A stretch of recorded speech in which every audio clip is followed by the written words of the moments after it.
Assalamualaikum warahmatullahi wabarakatuh. Selamat pagi anak-anak kelas 12 OTKP. Ketemu lagi dengan Ibu, dan apa kabar kalian hari ini? Semoga kalian semua dalam keadaan sehat walafiat ya. Sebelum kita mulai pembelajaran, marilah kita berdoa menurut keyakinan kita masing-masing ya. Berdoa dimulai. Berdoa selesai. Nah, silahkan kalian siapkan buku catatan kalian, alat tulisnya, karena kita hari ini akan belajar mengenai dokumen pengajuan uang tunai. Ya.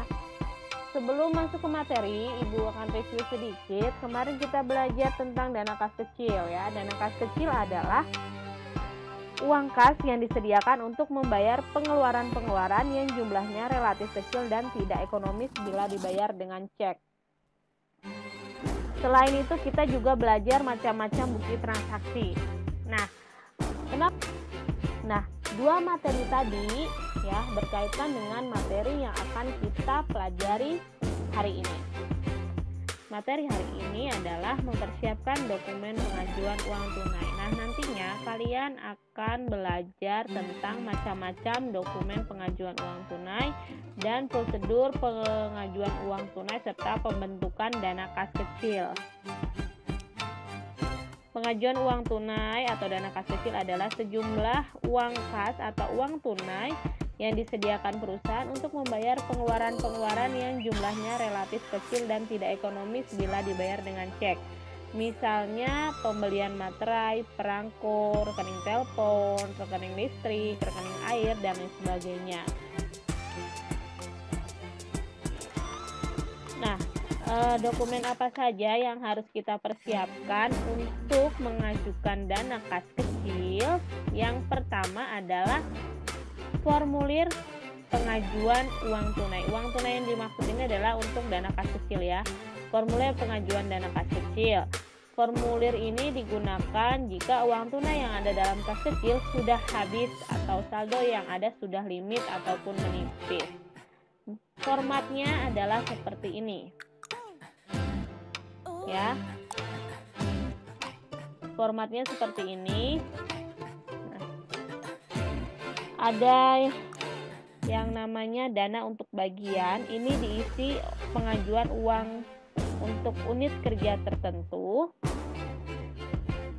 Selanjutnya periode kas kecil diisi untuk periode tanggal bulan tahun tertentu ya. Misalnya balik lagi ke atas ya, dana untuk bagian, misalnya di sini nanti kalian tulis dana untuk bagian pemasaran. Periode kas kecil 1 Agustus 2020 sampai dengan akhir bulan tanggal 30, misalnya 30 Agustus 2020. Nah, dana awal kas kecil ini yang ada di sini itu diisi sejumlah uang tunai yang telah ditentukan. Biasanya berbeda tiap perusahaan. Ya, kemudian saldo diisi jika memang ada uang yang tersisa periode yang lalu. Ya, jika tidak ada saldo maka dikosongkan. Selanjutnya, keterangan. Keterangan ini diisi pengajuan uang tunai digunakan untuk apa ya? Misalnya untuk kas kecil ya, tulis aja untuk kas kecil. Jumlah di sini adalah jumlah uang tunai yang akan diajukan. Totalnya adalah jumlah keseluruhan uang tunai yang diajukan. Dan disetujui oleh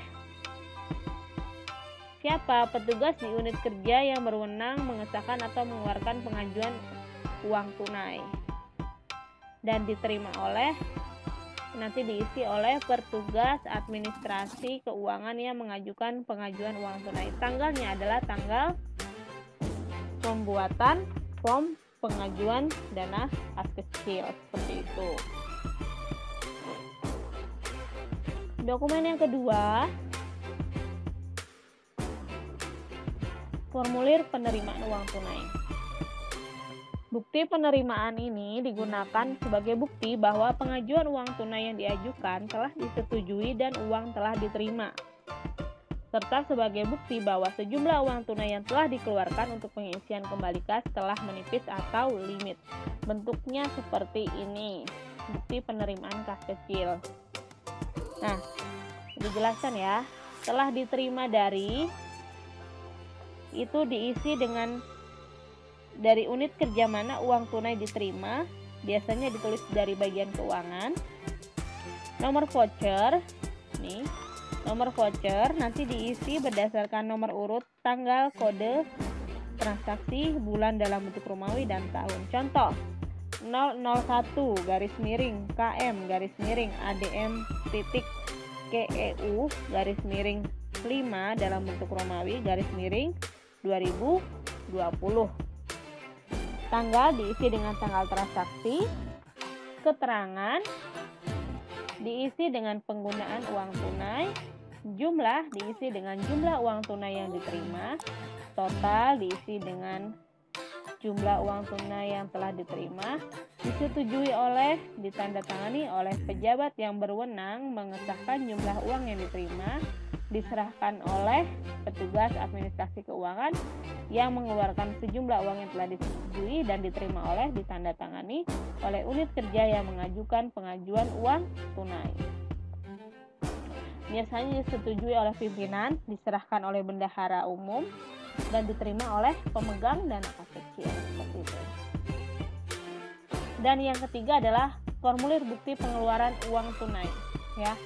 Jadi bukti pengeluaran uang tunai ini digunakan sebagai bukti bahwa telah terjadi pengeluaran uang tunai atau kas permintaan atau pengajuan sejumlah uang tunai dari unit tertentu.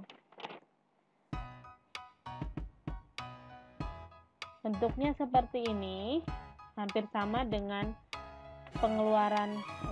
bukti penerimaan kas kecil. Yang membedakan adalah di bagian ini. Kalau di bukti penerimaan kas kecil telah diterima dari, tapi kalau bukti pengeluaran kas kecil, bukti pengeluaran kas kecil ini dibayarkan kepada, ya, dibayarkan kepada. Jadi yang mengeluarkan ini siapa? Nanti adalah bendahara. Sama cara mengisinya, ya, dibayarkan kepada, ditulis unit kerja mana uang tunai dibayarkan, kemudian nomor vouchernya juga sesuai dengan yang tadi, sesuai dengan nomor urut, tanggal, kode transaksi, bulan dalam bentuk Romawi dan tahun, kemudian tanggalnya diisi tanggal transaksi, keterangan diisi dengan diisi dengan penggunaan uang tunainya nanti akan digunakan untuk apa, jumlahnya diisi dengan jumlah uang tunai yang diterima dan disetujui ditandatangani oleh pejabat yang berwenang mengesahkan jumlah uang tunai yang diterima dan diterima oleh itu ditandatangani oleh unit kerja yang mengajukan pengajuan uang tunai. Jadi ada 3 ya, yaitu form pengajuan dana kas kecil, bukti penerimaan kas kecil, dan bukti pengeluaran kas kecil. Nah, ini adalah peralatan dan perlengkapan pengelolaan dokumen pengajuan uang tunai. Ada bukti kas keluar, dan ada permintaan pengeluaran kas kecil, ada bukti-bukti transaksi, kwitansi, nota kontan, cek, kan ini cek, kemudian faktur, bukti memorial, dan permintaan pengisian kembali kas kecil, serta peti uang atau petty cash owner. Ini owner nanti untuk menyimpan dokumen-dokumen dan laporan keuangan, kalkulator, alat tulis, komputer, stapler, kemudian guide, perforator, dan printer.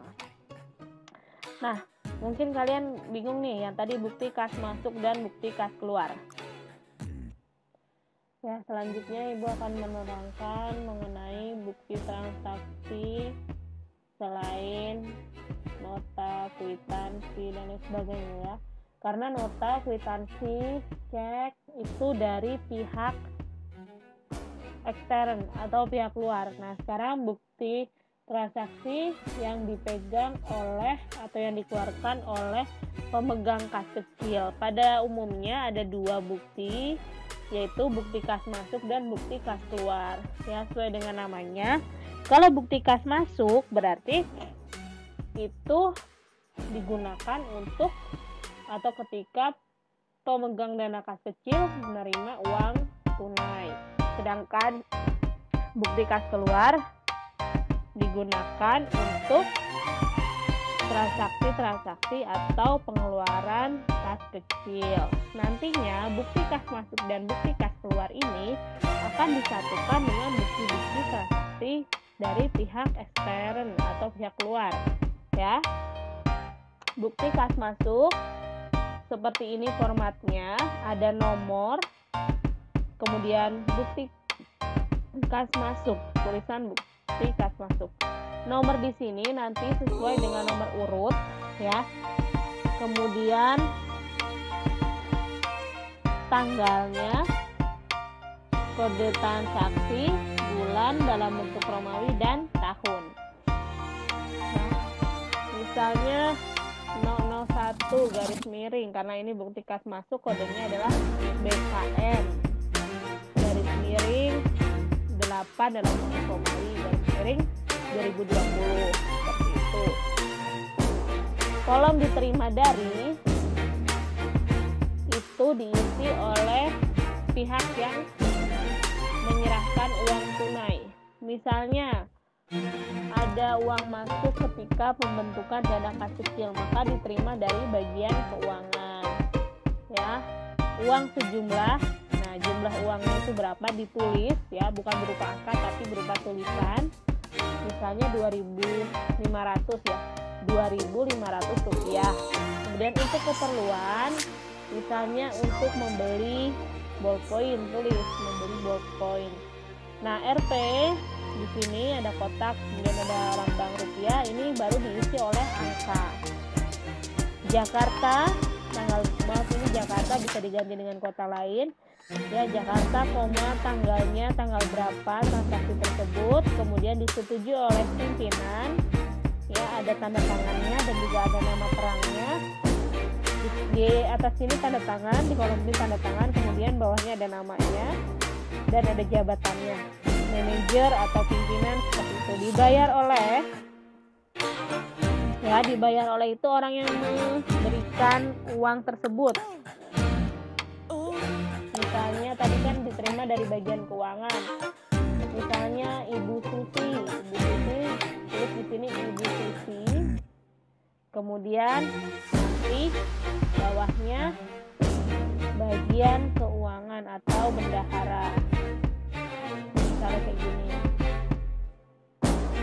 Nah, diterima oleh misal kamu, Budi, sebagai sekretaris.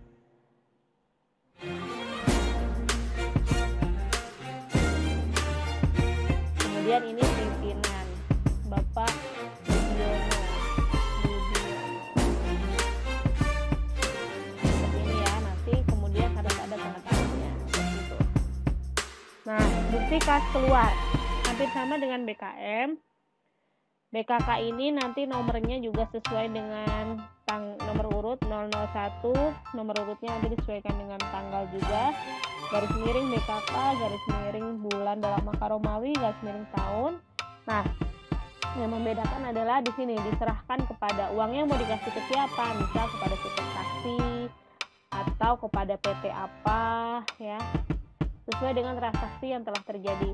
Uang sejumlah lagi-lagi ini ditulis dengan huruf, ya, bukan dengan angka. Untuk keperluannya nanti apa, kemudian di sini baru ditulis dalam bentuk angka dan disetujui oleh seperti tadi, pimpinan dibayarkan oleh sekretaris, diterima oleh orang yang menerima uang tunai tersebut. Jakarta, bla bla bla, tanggalnya, ya, seperti itu ya.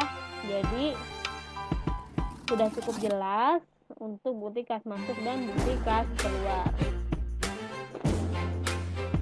Oke, tadi kalian udah Ibu jelasin tentang dokumen pengajuan uang tunai. Ada formulir, ya, pengajuan dana kas kecil, bukti pemasukan kas kecil, bukti pengeluaran kas kecil, kemudian ada bukti-bukti transaksi, secara ekstern yaitu nota, kwitansi dan lain sebagainya, bukti intern yaitu bukti kas masuk dan bukti kas keluar. Nah, bukti-bukti tadi itu akan digunakan untuk membentuk atau mengajukan daftar uang tunai dana kas kecil. Di sini sudah ada yang namanya flowchart. Ya. Mungkin kalian bingung kalau lihat gambar ini tuh maksudnya apa, kenapa bentuknya ada yang bundar, ada yang trapesium ya dan lain sebagainya, ada yang segitiga. Ini Ibu akan jelaskan, tapi ini nanti agak bisa dibilang kalau kalian tidak benar-benar menyimak nanti kalian akan bingung ya.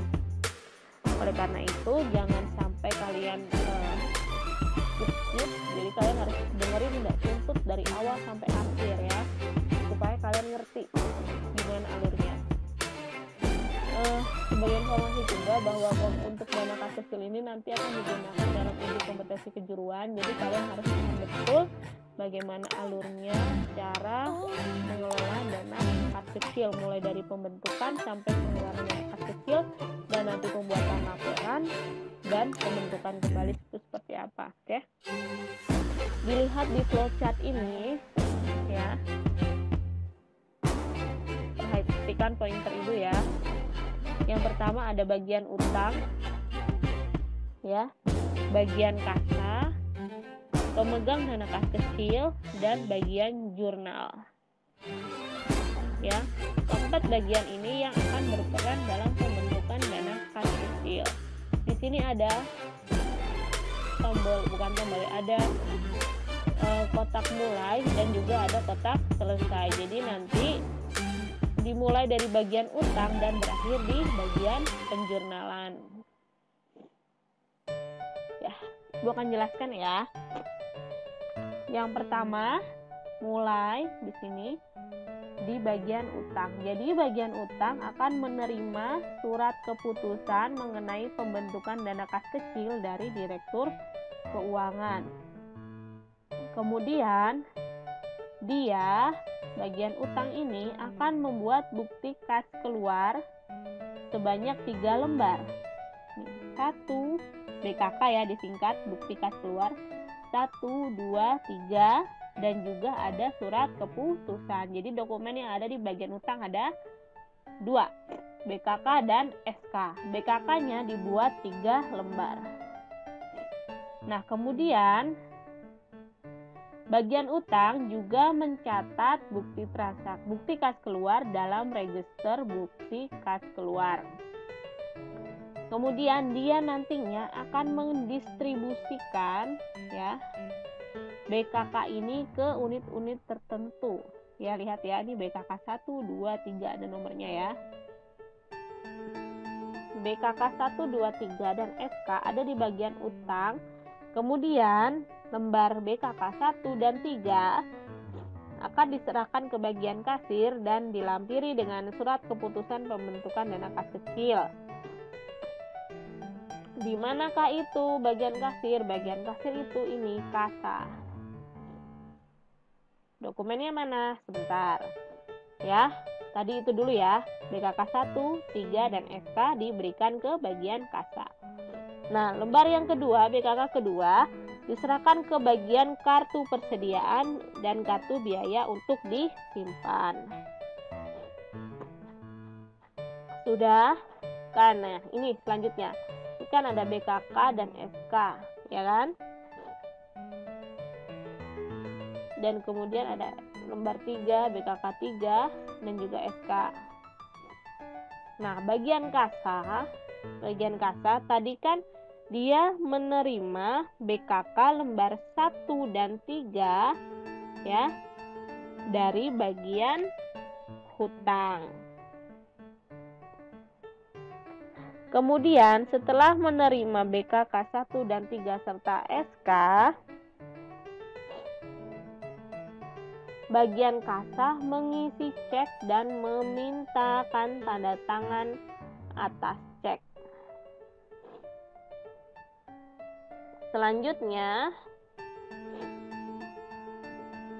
tadi ceknya yang tadi ya sudah ada di bagian kasa, dan bagian kasa membubuhkan cap lunas pada BKK beserta SK.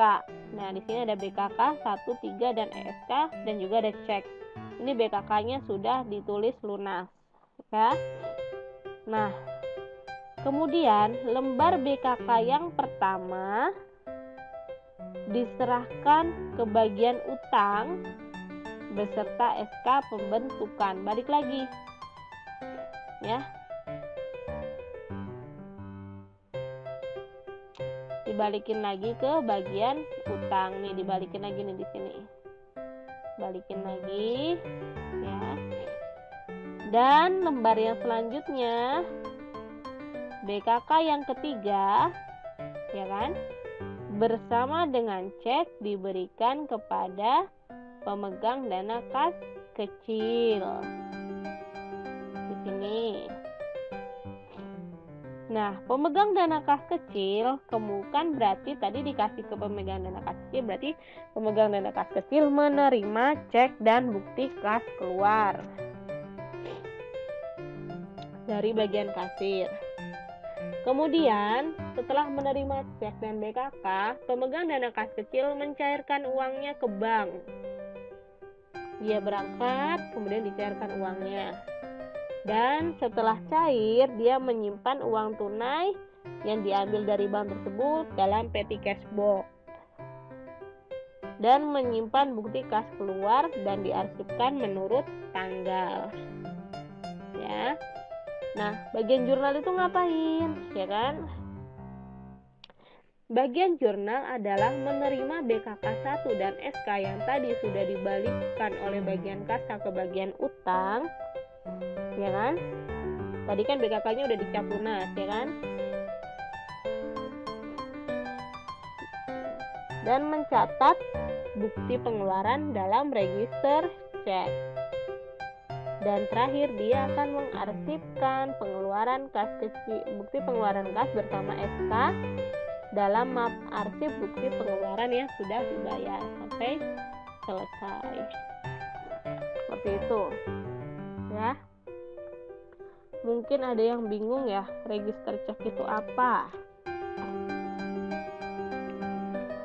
Register cek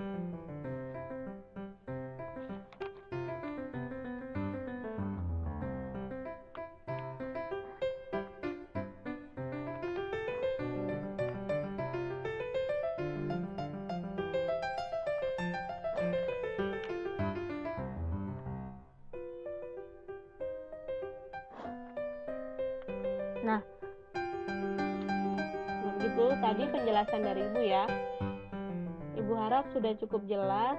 Kalau kurang jelas nanti akan Ibu jelaskan lagi ya. Kalau memang tidak atau kurang jelas langsung komen aja. Nanti kita akan ada sesi berikutnya, bisa berupa video call ataupun berupa Google Meet ya, untuk peserta yang lebih banyak lagi.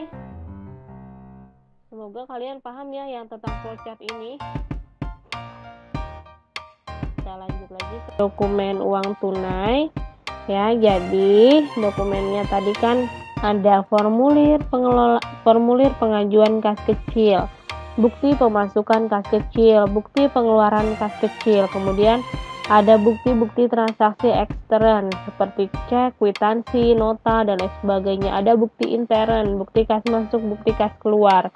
Dan setelah bukti-bukti itu terkumpul, kalian juga tadi sudah belajar mengenai prosedur pembentukan dana kas kecil. Ada 4 bagian yang berperan, yaitu bagian utang, bagian kasa, bagian pemegang dana kas kecil, dan bagian jurnal. Apabila kalian masih belum paham mengenai materi tersebut, nanti kalian bisa tanyakan ke Ibu ya, baik di kolom komentar maupun via WhatsApp. Nah, kalian sebelum Ibu mengakhiri pelajaran pada pagi hari ini, Ibu mau kalian menuliskan nama kalian ya, dan komentar kalian terhadap materi yang telah Ibu berikan. Misalnya seperti ini.